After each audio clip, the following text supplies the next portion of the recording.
This is the John Oakley Show on 640 Toronto.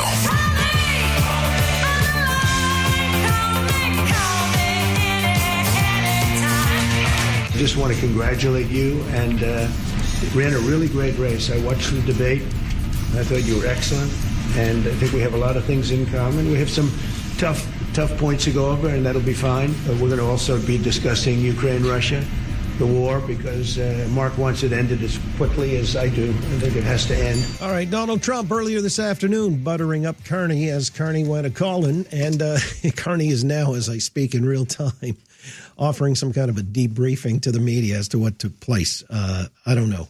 He didn't sell Canada down the river. No, he didn't. That's Mark Carney. If it were Adam Vaughan, maybe a different story. So says our friend Jake Landau. There's a story out that Adam Vaughan is now taking a paycheck from the ThermaSpa people down at Ontario Place, whereas he railed against them in the past, and it's a matter of public record. Jake Landau explains all in a Substack. It's called Jake Landau is Getting Tired. He's a left-wing liberal organizer, writes about all the things in Canada that make him exhausted and sad. Jake, I appreciate you joining us yet again. Good afternoon. Thank you. I may be sad, but it's a great day for talk radio. Well, thank you for understanding. But, this one's made you sad. Adam Vaughan, an erstwhile, fellow traveler maybe, or a colleague. Disappointed, but not surprised. Well, you call him a traitor. Walk us through this whole imbroglio and explain how he's come to be treasonous. Well, not a traitor in the legal sense. He hasn't betrayed Canada, so not a criminal act. But, certainly he's betrayed his constituents because, as an elected official, he was his constituents down in the Spadina-Fort York, Trinity, Spadina Harbourfront. They keep changing the riding name, the ward name, but like 3 times in the last decade. But, the general area. The people there are largely against the plan. Like, every time I've been down to take photos of construction progress at the site, you can find new graffiti. It's not popular in that community. And as an MP, he was vehemently against the privatization, and it's literally embedded in Hansard, which, for those who aren't aware, is the written record of everything every member of Parliament says on the floor of the House. So he was vocally against it. He participated in the grassroots movement to oppose it, and then suddenly announces that they're giving him a paycheck to be a spokesperson, and he does a magic 180, and he's like, it's a great plan. Why does anybody not like this plan? I'm not blind. He suddenly starts getting a lot of money, and all of a sudden his position completely changes. Sure. Like the good wrestler in one town turns out to be the heel in the next one. Why the reversal of fortune? Well, it has to do with a small fortune. Do you know that Therma he's on their payroll officially? Then you're saying it's a formality then. Yeah, it's a job. It's been announced as a job. He's taking a role as a senior advisor. He no longer works at Navigator, which was a previous PR and government relations firm that he was at from 2022 to 2025. That's now off his LinkedIn profile, apparently, which is interesting in and of itself. But this appears to be his new full-time gig, is being a spokesperson. Well, you got to give props to the folks at Therma, I guess. They've seconded or co-opted one of their harshest critics, no? Oh, yeah. And honestly, that is the intent. It's they're not hiding that he used to be opposed. It's that by giving him this paycheck and then making him publicly do a 180, it's a show of force. It's a display of power and influence. It's intended to dispirit critics, and it will probably be partially successful in doing so. Well, you know him a little bit. Is he that shameless? Apparently. Yeah, I haven't had very fond opinions of Adam Vaughan as a liberal in general. I'm a liberal too, obviously, but it's a big tent, and one of the things I disagree with him on is years previously when he was talking about the housing crisis, at one point he said, listen, we don't actually want to make the price of housing go down because that'll make people who own homes upset. And I'm like, okay, but I want the price of housing to go down because I want somewhere to live. Right. So it's I understand it's an investment for some people, but also the primary purpose of a home is being a home, to my knowledge. But I think he was also, Jake, wasn't he the guy who floated the idea of a primary residence tax? I think at one point he did. I'm not entirely sure on that. I'd have to double check. I also know he's been very vocally anti-Ford, like both as a city councilor and as a member of parliament.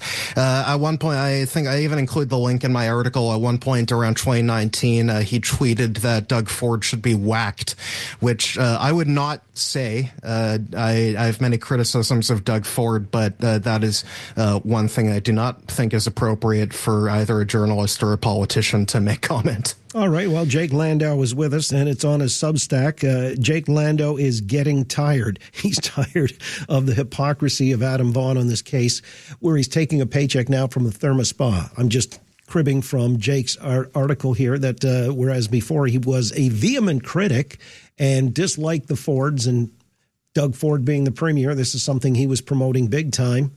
Adam is now in the fold. He's been co-opted or whatever else. Then you say in your piece, though, somebody ought to do something about all of this duplicity or the fact that Therma is going ahead with the spa. But at this point, isn't the horse is bolted to the barn? What can anyone do? I mean, ultimately, it's a matter of public protest, and more than just protest, but effective protest. I mean, ultimately, there are some things that the federal Ford government will say, oh, it's a done deal, there's no reversing it, like, say, the Greenbelt. And then it is, but it's a matter of enough of the public actually caring. And at a certain point, I am goading the people who are upset about the Science Center in Ontario Place, because it is, I agree, their protests actually haven't been very effective as much as they would hope. It's gone ahead and they haven't really been able to pressure anyone in the right way to stop it, and it didn't seem to affect Doug Ford in the election. But like when it comes to what should be done, I would encourage those who actually care about it to figure out more effective ways of exerting public pressure and protest in a way that's actually effective. And that's the general idea, at least.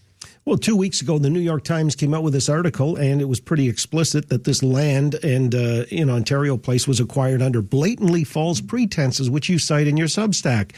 Indeed. What happened was they cited themselves as operating 6 different facilities, but the New York Times and also the Auditor General for Ontario both confirmed that 5 of those 6 were not Therms. They belonged to a different company, also called Therm, with a suspiciously similar logo. And obviously this, doesn't very much pass the smell test. Well, you're right. And I thought it might even disqualify them from going ahead and fulfilling the contract or the 95-year lease. But as you point out, poignantly, Adam Vaughan doesn't really give a lick about any of this, does he? Yeah, that's what's most egregious about Adam Vaughan doing this now, after that's a matter of public record. I hope the money was good. We don't know how much it is, do you? Do you know what kind of a stipend he's drawing? That not much, but if it's a job and it appears to be a full-time position of being a senior advisor and a spokesperson, I would expect it's a number greater than 0. Right, and he posts it on his LinkedIn page, doesn't he? Yeah, and he's added it to his bio on Twitter as well, so it appears to be the main thing occupying his time. Well, he seems like he's proud of it now. I mean, yeah, and he's been having long arguments, getting into on Twitter with frankly random people who aren't very notable, but he just keeps on replying to them over and over, trying to defend this. It's honestly a spectacle to watch. Okay, well, therein lies the interest. All right, thanks for pointing that out. Jake Landau, left-wing liberal organizer, writes about all things in Canada that make him exhausted and sad. I like the premise. Jake, we'll have to do it again real soon. Stay well. You too. Cheers. Thank you. Coming up, the news on the other side. Duff Conacher from Democracy Watch. What's this longest ballot movement all about? And is it a mockery of democracy, or is it fulfilling it in real time? We'll come back, address those questions and more on the Oakley Show, 640 Toronto.